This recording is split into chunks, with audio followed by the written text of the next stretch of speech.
지금까지의 대표적인 VLA 모델의 구조는 대체로 비슷했습니다. 앞쪽에는 이미지를 보고 언어를 이해하는 VLM, 즉 비전 랭귀지 모델이 있고, 그 뒤에는 로봇의 실제 제어 명령을 만들어내는 액션 헤드 또는 액션 엑스퍼트라 불리는 것들이 붙습니다.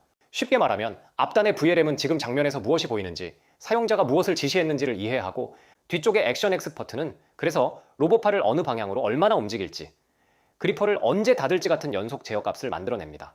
이 구조가 자연스럽게 느껴지는 이유는 아마 사람과 비슷하기 때문일 것 같습니다. 사람도 먼저 상황을 이해하고 그 다음 몸을 움직이기 때문입니다. 하지만 여기에는 중요한 병목도 있습니다. VLM은 본질적으로 이미지와 언어를 잘 이해하도록 학습된 모델이지, 물리세계가 시간에 따라 어떻게 변하는지를 직접 예측하도록 만들어진 모델은 아닙니다. 그래서 로봇이 실제 물리세계에서 움직이려면 결국 뒤쪽에 액션 엑스퍼트가 많은 부담을 떠안게 됩니다. 그런데 최근 등장한 WFM, 즉 월드 파운데이션 모델은 이 구도를 조금 다르게 보게 만듭니다.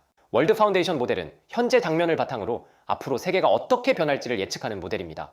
여기서 월드는 로봇이 보고 만지고 움직이는 주변 환경을 뜻합니다. 예를 들어 컵이 테이블 위에 놓여 있고 로봇 손이 컵 쪽으로 다가가고 있다면, WFM은 다음 순간 손과 컵의 상대 위치가 어떻게 바뀔지, 물체가 움직일지, 접촉이 일어날지 같은 변화를 예측하는 모델에 가깝습니다. 그런데 가만히 생각해보면 아주 흥미로운 질문이 하나 생깁니다. 만약 WFM이 다음 장면을 잘 예측할 수 있다면 그것은 사실상 다음 행동의 결과를 알고 있다는 뜻이 아닐까요? 그렇다면 로봇은 명령을 듣고 곧바로 액션을 출력하는 대신 먼저 이렇게 움직이면 다음 장면이 어떻게 될까를 상상해보고 가장 좋은 미래를 만드는 행동을 고르면 되는 것 아닐까요? 이 관점에서는 WFM이 지금처럼 단순하게 데이터를 생성하거나 정책을 평가하는 도구가 아니라 VLA의 액션 엑스퍼트를 보완하거나 장기적으로는 대체할 수 있는 새로운 정책 구조가 될 수 있습니다.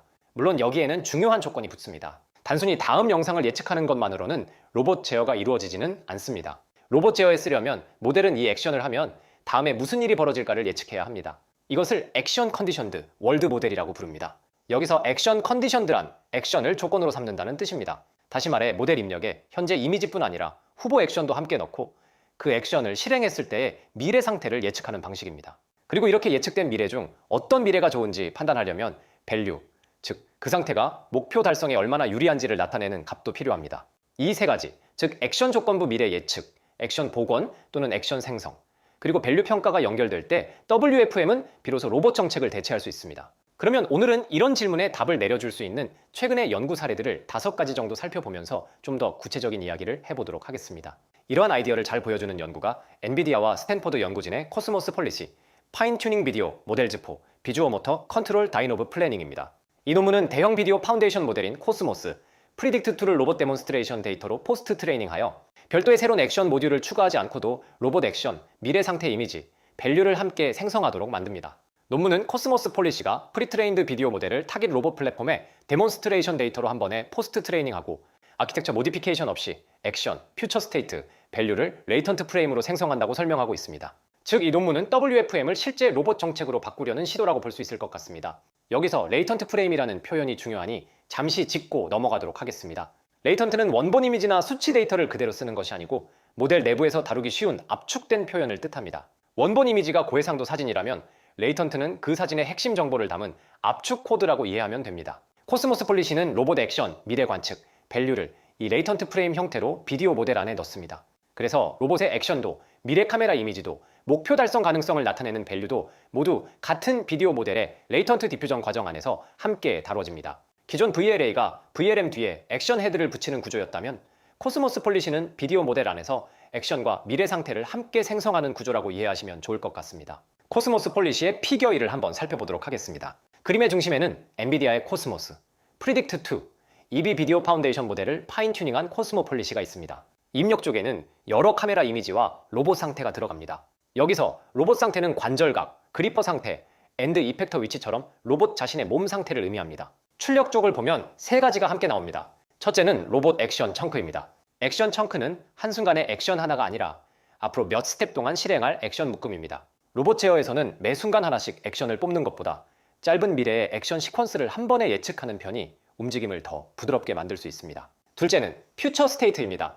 여기에는 미래의 로봇 상태와 미래 카메라 관측이 포함됩니다. 셋째는 밸류, 즉 그 미래 상태가 목표 달성에 얼마나 유리한지를 나타내는 값입니다. 중요한 점은 이 3가지가 별도 모듈에서 따로 나오는 것이 아니라 비디오 디퓨전 모델의 학습 목표 안에서 함께 모델링 된다는 점입니다. 논문에서는 이 구조로 리베로와 로보카사 시뮬레이션 벤치마크에서 각각 98.5%, 67.1% 평균 성공률을 보였다고 하고 있습니다. 이번에는 이어서 다른 연구도 한번 살펴보도록 하겠습니다. 비디오 프리딕션 폴리시, 줄여서 VPP라고 부르겠습니다. VPP는 코스모스 폴리시처럼 WFM 자체를 폴리시로 바꾸는 논문이라기보다는 비디오 예측 모델 내부에 들어있는 프리딕티브 비주얼 레프리젠테이션을 로봇 정책에 활용하는 논문입니다. 프리딕티브 비주얼 레프리젠테이션은 말 그대로 미래를 예측하는 과정에서 생긴 시각 표현이라고 생각하시면 됩니다. 기존 비전 인코더는 보통 현재 이미지 한 장이나 두 장의 관계를 잘 이해하도록 학습됩니다. 반면 비디오 예측 모델은 현재 장면에서 미래 프레임을 예측하도록 학습되기 때문에 내부 표현 안에 앞으로 물체와 로봇이 어떻게 움직일지에 대한 단서가 들어있을 가능성이 큽니다. VPP는 바로 이 점에 주목하고 있습니다. 논문은 VDM, 즉 비디오 디퓨전 모델이 현재 정적 정보와 미래 동역학 정보를 함께 담은 표현을 만들 수 있다고 보고 이 표현을 조건으로 임플리시트, 인버스, 다이내믹스 모델을 학습합니다. 여기서 인버스 다이내믹스라는 용어도 한번 짚고 넘어가도록 하겠습니다. 다이내믹스는 어떤 시스템이 시간에 따라 어떻게 변하는지를 뜻합니다. 로봇에서 포워드 다이내믹스는 이 액션을 하면 다음 상태가 어떻게 될까를 예측하는 방향입니다. 반대로 인버스 다이내믹스는 현재 상태에서 목표 상태로 가려면 어떤 액션이 필요할까를 찾는 방향입니다. VPP는 비디오 예측 모델이 만든 미래 표현을 보고 그 미래로 가기 위해 필요한 액션을 학습합니다. 다시 말해 WFM이 미래를 상상하고 폴리시가 그 상상된 미래를 따라가기 위한 행동을 복원하는 구조입니다. VPP 논문의 피겨 1을 한번 살펴보도록 하겠습니다. 이 그림에서는 왜 비디오 예측 모델이 기존 비전 인코더와 다른지를 직관적으로 보여주고 있습니다.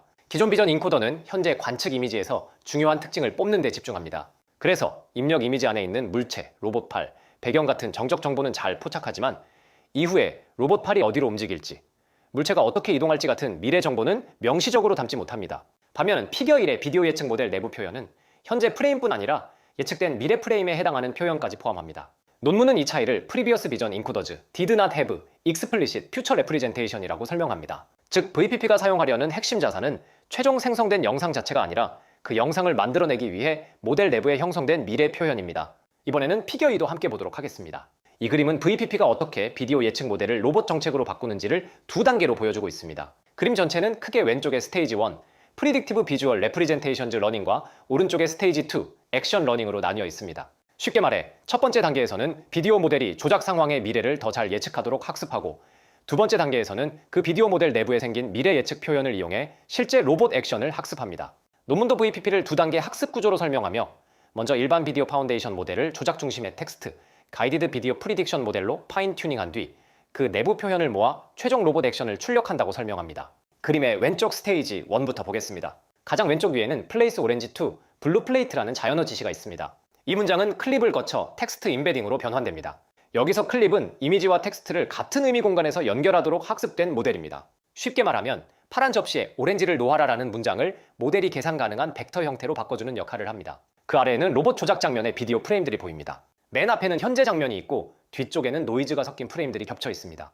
이는 비디오 디퓨전 모델이 미래 비디오를 생성할 때 사용하는 구조를 표현한 것입니다. 이 스테이지 1에서 VPP는 일반적인 비디오 파운데이션 모델을 그대로 쓰지 않고 로봇 조작과 인간 조작 데이터에 맞춰 파인 튜닝합니다. 논문은 기반 모델로 15억 파라미터 규모의 스테이블 비디오 디퓨전을 사용했고 원래 SVD가 초기 이미지에만 조건을 거는 구조였기 때문에 클립 언어 특징을 크로스 어텐션 레이어를 통해 추가했다고 설명하고 있습니다. 또한 스테이지 1의 중앙에는 큰 비디오 모델 블록이 있고 그 아래쪽으로 여러 층에서 나온 초록색 피처 맵들이 보입니다. 이 부분이 중요한데요. VPP는 비디오 모델이 최종적으로 생성한 깨끗한 미래 영상만 사용하는 것이 아니고 모델 내부에 여러 업샘플링 레이어에서 나온 피처들을 꺼내 사용합니다. 그림 아래 인터폴레이트 N 스택은 서로 다른 층에서 나온 피처 맵들의 크기를 맞춘 뒤 채널 방향으로 쌓는 과정을 의미합니다. 논문에서는 업, 샘플링 레이어에 피처를 같은 높이와 너비로 보관한 뒤 쌓아서 최종적인 프리딕티브 비주얼 레프리젠테이션을 만든다고 설명하고 있습니다. 여기서 프리딕티브 비주얼 레프리젠테이션이라는 것은 이미 느낌이 오셨겠지만 쉽게 말하면 현재 장면뿐 아니라 앞으로 어떻게 변할지에 대한 단서를 담은 내부 표현입니다. 기존 비전 인코더는 보통 현재 이미지에서 필요한 정보를 뽑는 데 집중하는 반면 VPP가 사용하는 비디오 디퓨전 모델은 미래 프레임을 예측하도록 학습되기 때문에 내부 표현 안에 물체와 로봇팔의 미래 움직임에 대한 정보가 들어갈 수 있습니다. 논문에서는 이러한 표현이 현재의 정적인 정보와 미래의 동역학 정보를 모두 포함한다고 가정하고 이를 로봇 액션 학습에 사용한다고 설명하고 있습니다.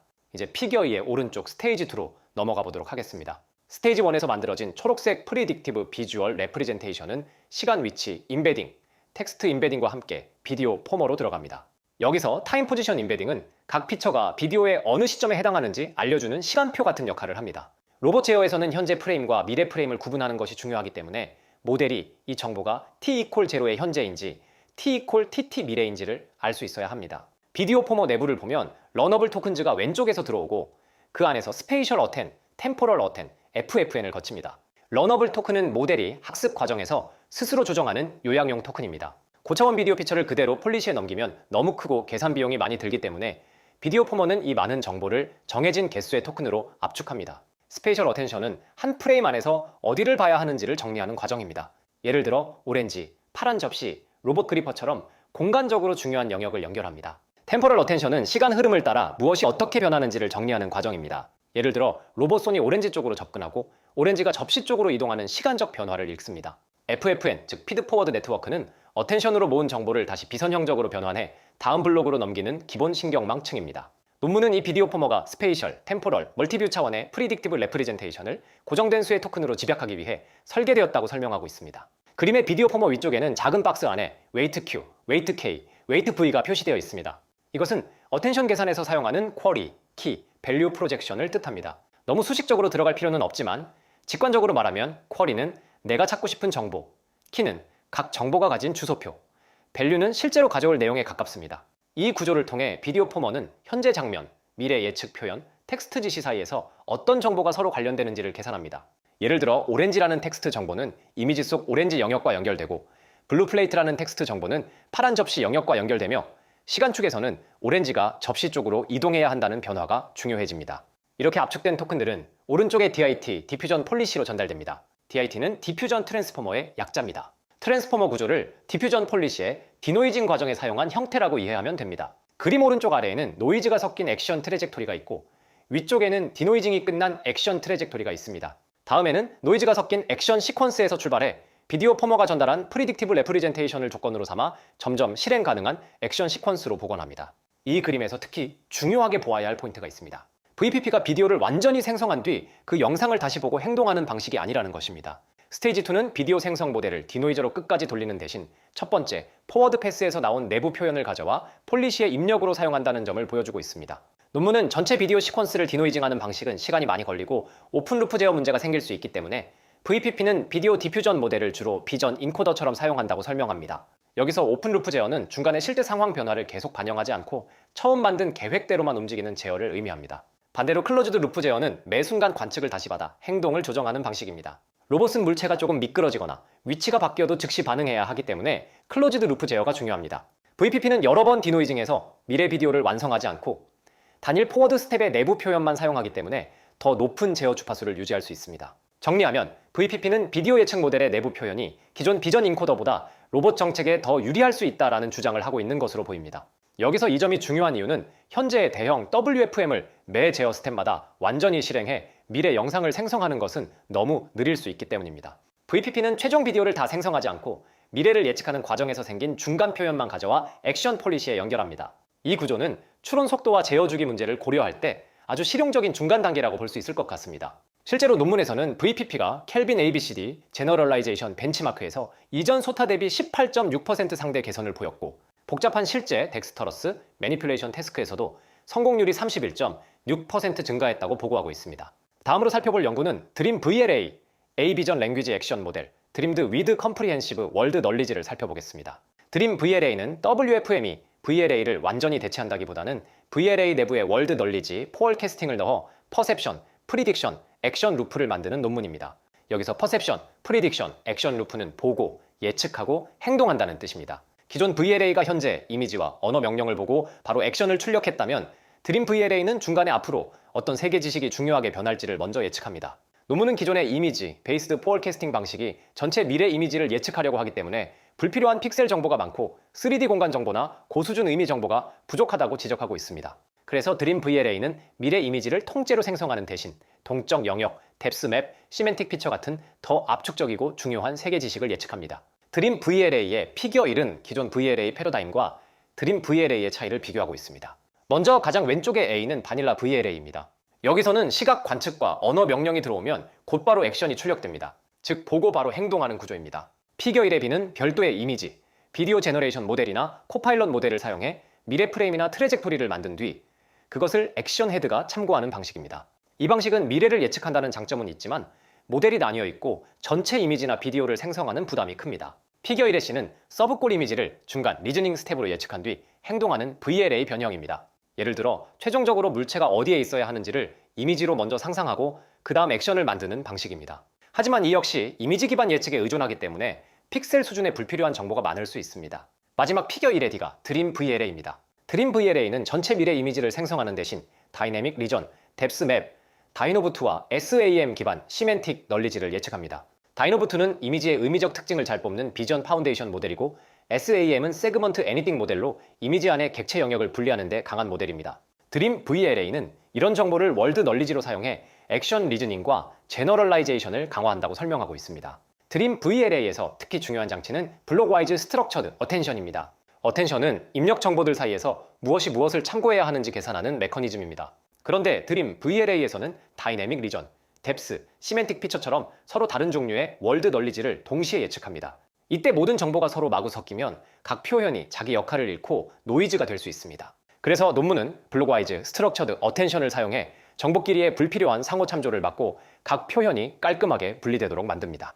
논문은 이를 통해 다이내믹, 스페이셜, 시멘틱, 인포메이션 간의 인터피어런스를 줄이고 각각의 레프레젠테이션을 클린 앤드 디센탱글드하게 유지한다고 설명하고 있습니다. 여기서 디센탱글드는 서로 다른 의미의 정보가 엉키지 않고 분리되어 있다는 뜻입니다. 그리고 여기서 드림 VLA는 또 한 가지 중요한 포인트를 제시하고 있습니다. 바로 WFM이 꼭 미래 영상을 통째로 생성하는 모델일 필요는 없다는 것입니다. 오히려 로봇 제어에서는 전체 미래 이미지보다 행동에 필요한 세계 지식만 예측하는 편이 더 효율적일 수 있습니다. 예를 들어 로봇이 컵을 잡는 상황에서 배경 벽지의 픽셀을 정확히 예측하는 것은 별로 중요하지 않습니다. 중요한 것은 컵이 어디에 있고 손이 어디로 움직이며 어느 지점에서 접촉이 일어날지입니다. 드림 VLA는 바로 이 점을 짚고 있습니다. 그래서 이 논문에서는 월드 널리지 포월 캐스팅을 VLA 내부에 넣으면 더 강한 액션 리즈닝이 가능하다는 답을 주고 있습니다. 드림 VLA는 실제 로봇 태스크에서 76.7% 성공률, 켈빈 ABCD 벤치마크에서 4.44 에버리지 랭스를 달성했다고 보고하고 있습니다. 이제 메타의 V제파2를 연결해서 볼 수 있습니다. V제파2는 영상의 중요한 변화 정보를 레프리젠테이션 스페이스, 즉 표현 공간에서 예측하는 모델입니다. 표현 공간이란 원본 이미지 자체가 아니라 모델이 이해하기 쉽게 압축한 의미 공간입니다. 예를 들어 컵의 정확한 픽셀 색깔 하나하나를 맞히는 대신 컵이 어디에 있고 어떻게 움직이는지, 손과 컵의 관계가 어떻게 바뀌는지 같은 구조를 학습하는 것입니다. V제파2는 100만 시간 이상의 인터넷 비디오로 액션 프리 트레이닝을 수행하고 이후 62시간 미만의 언레이블드 로봇 비디오로 V제파2AC라는 레이턴트 액션, 컨디션드 월드 모델을 학습해 프랑카 로봇의 픽 앤 플레이스 플래닝에 적용했다고 보고하고 있습니다. 여기서 액션 프리 트레이닝은 액션 라벨 없이 비디오만 보고 세계의 시간 구조를 배우는 사전 학습을 뜻합니다. V제파2의 피겨 1은 전체 흐름을 보여줍니다. 그림의 왼쪽에는 인터넷 규모의 비디오와 이미지 데이터가 있습니다. 이 데이터에는 로봇 액션 라벨이 없습니다. 즉 사람이 직접 이때 로봇이 어떤 액션을 했다고 기록한 데이터가 아니라 그냥 세상에서 벌어지는 장면들의 비디오입니다. V제파2는 이런 액션 프리비디오를 사용해 먼저 세계의 시각적, 시간적 구조를 학습합니다. 그림의 중간에는 V제파2 비디오 모델이 있고 오른쪽에는 이 모델을 여러 다운스트림 태스크에 활용하는 흐름이 보입니다. 중요한 부분은 로봇 조작을 위한 V제파2 AC입니다. 사전 학습된 비디오 인코더를 기반으로 액션 컨디션드 프리딕터를 학습하고 이 프리딕터가 현재 상태와 후보 액션을 바탕으로 다음 상태의 레프리젠테이션을 예측합니다. 이후 모델 프리딕티브 컨트롤 방식으로 여러 행동 후보를 비교해 목표 이미지에 가까워지는 행동을 선택합니다. 모델 프리딕티브 컨트롤은 쉽게 말해 여러 행동 후보를 미리 상상해보고 목표에 가장 가까워지는 행동을 고르는 제어 방식입니다. 이 연구를 눈여겨볼 필요가 있는 이유는 로봇 데이터 병목을 다른 방식으로 풀고 있기 때문입니다. 기존 로봇 정책은 대체로 로봇이 직접 수행한 데몬스트레이션 데이터에 크게 의존합니다. 하지만 로봇 데이터는 비싸고 느립니다. 반면 세상에는 액션 라벨이 없는 비디오가 엄청나게 많습니다. V제파2는 먼저 이 방대한 비디오에서 세계의 시간적 구조를 배우고 이후 아주 적은 양의 로봇 비디오로 액션 컨디션드 월드 모델을 맞추고 있습니다. 마지막으로 살펴볼 연구는 컬럼비아 유니버시티와 토요타 리서치 인스티튜트의 비디오 제너레이터스 로봇 폴리시스입니다. 제목 자체가 상당히 직접적인 것 같지 않나요? 이 논문은 비디오 생성 모델이 로봇 정책이 될 수 있다고 주장하고 있습니다. 현재 장면과 자연어 작업 지시를 입력받아 로봇이 그 작업을 수행하는 미래 비디오를 먼저 생성하고 그 생성된 비디오 또는 내부 피처를 이용해 실제 로봇 액션을 디코딩합니다. 논문은 비디오 제너레이션을 로봇 폴리시 러닝의 프록시로 사용해 적은 데몬스트레이션 데이터로도 언신 오브젝트, 백그라운드, 태스크에 대한 일반화를 높일 수 있다고 설명하고 있습니다. 이 논문의 피겨 잃은 논문 제목의 의미를 아주 직관적으로 보여주고 있습니다. 그림의 입력에는 초기 관측 이미지와 자연어 작업 프롬프트가 들어갑니다. 예를 들어 픽다이노브 플레이스 투 컵 같은 지시가 들어가면 위쪽의 비디오 제너레이터는 로봇이 그 작업을 수행하는 미래 비디오를 생성합니다. 중간에는 액션 제너레이션 또는 액션 디코딩 흐름이 있습니다. 모델이 먼저 성공적인 행동이 어떻게 보여야 하는지를 영상으로 상상하고 그 상상된 움직임을 실제 로봇 액션으로 변환하는 구조입니다. 이 논문은 런드 디코더가 생성된 로봇 행동 비디오를 실제 액션으로 변환할 수 있고 액션 프리비디오 데이터가 노블 태스크 제너럴라이제이션에 도움을 준다고 설명하고 있습니다. 이 5편의 논문을 함께 놓고 보면 앞서 던졌던 질문에 대한 답이 조금 더 선명해지는 것 같지 않나요? 기존 VLA가 대체로 현재 관측과 언어 명령을 보고 바로 액션을 출력하는 모델에 가까웠다면 WFM 기반 접근은 현재 관측과 명령을 보고 가능한 미래를 예측하거나 생성한 뒤 그 미래를 기준으로 액션을 선택하는 모델로 발전할 수 있습니다. 다시 말해 기존 방식이 정답 액션을 직접 맞히는 문제에 가까웠다면 WFM 기반 방식은 세계가 어떻게 변하는지를 먼저 학습하고 그 변화의 구조 위에서 어떤 행동이 더 나은 미래를 만드는지 고르는 문제에 가깝습니다. 물론 이 방향이 곧바로 기존 VLA를 대체할 수 있다는 뜻은 아닙니다. 실제 로봇에 적용하려면 아직 넘어야 할 장벽이 많습니다. 가장 먼저 떠오르는 문제는 속도입니다. 로봇 제어에서는 실시간성이 매우 중요합니다. 로봇팔이나 이동 로봇은 상황에 따라 수십 헤르츠 이상의 제어 주기를 요구하는데 대형 비디오 생성 모델이 매 순간 여러 개의 미래 영상을 생성하고 비교하는 방식은 아직 계산 비용이 큽니다. 그래서 VPP처럼 미래 영상을 끝까지 완성하지 않고 비디오 모델 내부에 형성된 미래 예측 표현만 가져와 정책에 사용하는 방식은 현실적인 절충안이 될 수 있습니다. 정밀도 역시 큰 과제입니다. 사람이 보기에는 충분히 그럴듯한 미래 영상이라도 로봇 제어에서는 몇 밀리미터의 오차나 아주 작은 타이밍 차이가 실패로 이어질 수 있습니다. 예를 들어 컵을 집는 장면을 영상으로는 자연스럽게 생성했더라도 실제 로봇 손끝의 위치가 조금만 어긋나면 컵을 놓치거나 밀어버릴 수 있습니다. 따라서 WFM이 로봇 정책으로 쓰이기 위해서는 그럴듯한 미래를 만드는 것을 넘어 실제 제어에 필요한 공간적, 시간적 정밀도까지 확보해야 합니다. 또 하나의 중요한 문제는 액션 매핑입니다. 미래 영상이나 미래 표현이 만들어졌다고 해서 그것이 곧바로 모터 명령이 되는 것은 아닙니다. 결국 예측된 미래를 실제 로봇이 실행할 수 있는 조인트 커맨드, 엔드 이펙터 델타, 벨로시티 커맨드 같은 제어 명령으로 바꿔주는 단계가 필요합니다. 여기서 조인트 커맨드는 로봇의 각 관절을 얼마나 움직일지 나타내는 명령이고 엔드 이펙터 델타는 로봇 손끝이나 그리퍼의 위치, 자세를 현재 기준으로 얼마나 바꿀지를 나타내는 값입니다. 벨로시티 커맨드는 이동 로봇이나 로봇팔의 속도 형태로 주는 명령입니다. 이 변환을 담당하는 구조가 바로 인버스 다이내믹스 모델이나 액션 디코더입니다. 인버스 다이내믹스 모델은 현재 상태에서 목표 상태로 가려면 어떤 액션이 필요할까를 추정하는 모델이고 액션 디코더는 모델 내부의 표현이나 생성된 미래 장면을 실제 로봇 액션으로 풀어내는 변환기라고 이해하면 됩니다. 그럼에도 불구하고 이 흐름은 앞으로 계속 모니터링할 가치가 충분해 보입니다. 아직 VLA 기술은 하나의 정답 구조로 수렴했다고 보기 어렵고 여전히 액션 생성 방식, 데이터 병목, 실시간 제어, 일반화 문제처럼 풀어야 할 과제가 많이 남아 있습니다. 그런 점에서 WFM을 로봇 정책으로 활용하려는 시도는 꽤 매력적으로 보입니다. 현재 장면과 명령을 보고 바로 액션을 찍어내는 대신 가능한 미래를 예측하고 그 미래를 기준으로 행동을 선택한다는 구조는 직관적으로도 설득력이 있습니다. 특히 WFM이 가진 미래 예측 능력을 잘 활용할 수 있다면 VLA의 액션, 엑스퍼트 구조 자체를 새롭게 재해석하는 계기가 될 수도 있습니다. 물론 아직은 갈 길이 멉니다. 하지만 피지컬 AI에서 중요한 변화는 언제나 이런 구조적 질문에서 시작되는 것 같습니다. 여러분은 어떻게 보시나요? WFM 기반 구조가 새로운 방향을 만들 수 있을까요? 지금까지 긴 영상 시청해주셔서 감사합니다. 다음번에 더 좋은 컨텐츠로 돌아오도록 하겠습니다. 지금까지 앵지 유니버스였습니다. 감사합니다.